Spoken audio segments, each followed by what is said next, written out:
What do you think of when you see disability represented in a movie or in the pages of a book? For many people, it's curiosity, fascination. For others, it might be pity and discomfort. But for disabled people, these portrayals can be more than fiction. They have a real impact on how society views disability and how disabled people view themselves. Today, I'm inviting you all along with me as we reimagine representations of disability. I first want to clarify what I mean when I say disability. The widely held definition in our society is known as the medical model, which identifies disability as a fault or lack in a person's body or mind that requires medical intervention to be cured. In opposition to this, disabled scholars and activists have formulated an alternative definition known as the social model. This differentiates between impairment, which is the condition of one's body or mind, and disability, which is created by the interaction between impairment and an inaccessible environment. In other words, the fault is not in a person's body or mind, but in a world that excludes them. This latter definition of disability has changed how people approach portrayals of disability in texts. The term narrative prosthesis was coined in the year 2000 by the scholars David Mitchell and Sharon Snyder, and it refers to the dependence of narratives on disability for characterization and metaphor. These are stories that use disability as a plot device without meaningfully investigating disabled experiences. On the other hand, we have the idea of a crip reading, which is based on a queer reading. This is a method of reading against the lines to challenge the ableist assumptions that surround a text. This way of reading emphasizes the continued presence of disability, and it highlights the value of disabled knowledge. The first example of a crip reading I'm going to share with you all comes from academic disability studies, and it's related to the myth of Oedipus. In one part of the myth, Oedipus comes to the city of Thebes, which is being held under siege by the vicious Sphinx. Until someone can correctly answer her riddle, she continues to eat people and bring misery and suffering to the city. Oedipus is the first one who can give her an answer. She asks, "What walks on 4 legs at morning, 2 legs at noon, and 3 legs at evening?" Does anyone know the answer? Man. Yes, a human. They crawl as a baby, they walk on 2 legs as an adult, and they use a cane in old age. In the myth's interpretive tradition, Oedipus's ability to solve this riddle is taken as a sign of his great intellect. But certain scholars have offered another explanation. When Oedipus was born, his parents received a prophecy that he would grow up to kill his father and marry his mother.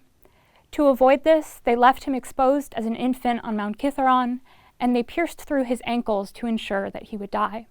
Instead, he was rescued, and he would grow up to unwillingly fulfill the prophecy. Scholars have suggested that Oedipus's ability to solve the riddle of the Sphinx came from his use of a cane as a result of this childhood injury. Oedipus wasn't limited by a narrow perspective on how people move. His experience of disability and impairment made him aware of the vast range of ways that someone can be a person. This reading of the myth forefronts the value of disabled knowledge. Disabled people, not just in myth, but in real life as well, have unique ways of seeing the world. This reading also unravels narrative prosthesis in the text. In many tellings of the myth, the piercing of the ankles is employed at the start of the story as a plot device, used for its dramatic value and hardly ever surfacing again.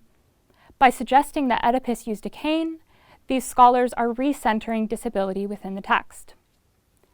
For my other example of a crip reading, I want to turn away from academic disability studies to focus on another source for these readings, which is when disabled fans of books, movies, and TV shows read their own experiences into the texts that they love. The horror genre, particularly films that use a great deal of body horror, has a complicated relationship to disability. All too often, visible disabilities and facial differences are used for shock value. They're portrayed as grotesque and horrifying in ways that only perpetuate the stigma around these conditions. When there are attempts at positive portrayals, they can be one-dimensional and heavily reliant on stereotypes. For disabled horror fans, crip readings are how they can assert their own authentic narratives against stereotypes and villainization.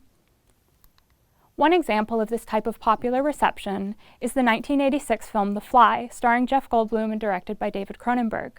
The Fly follows the scientist Seth Brundle as he invents a teleportation device. When he finally perfects it, He decides to test it on himself, but he doesn't realize that a fly has been shut into the machine with him. In the teleportation, their genetic codes are mixed together. At first, nothing seems amiss. In fact, Brundle is healthier and stronger than he's ever been before. But over time, his body begins to change without his intent or understanding. He undergoes drastic alterations to his abilities and appearance that leave him unsure of his new identity and his place in the world. The filmmakers did not set out to create a story about disability, but it has resonated with people nonetheless, reflecting the experiences of many who become disabled or chronically ill later on in their lives. For copyright reasons, I can't show you any clips or images from the movie, but to give you a specific example, there's a scene in which Brundle uses crutches and gloves to navigate his lab. His lab was built for his previous body and his previous abilities, but now he must use mobility aids to get through an inaccessible environment. It's an environment that disables him, illustrating the social model of disability. In the same scene, Brundle reflects on the fear he feels at his transformation, saying that every time I look in the mirror, I'm someone different, someone hideous, repulsive. While hideous and repulsive are not the words that most disabled people would use to describe themselves, the sentiment is familiar. It's a terrifying experience to watch one's body change day by day and be unable to stop it. Jasmine Hazel Shadrach, a scholar, former extreme metal guitarist, and disabled woman, has said about her own disability that my diagnosis heralded the ending of my old life and the self I had known up to that point. Now my mind and body are a foreign country, and I am a stranger in her lands.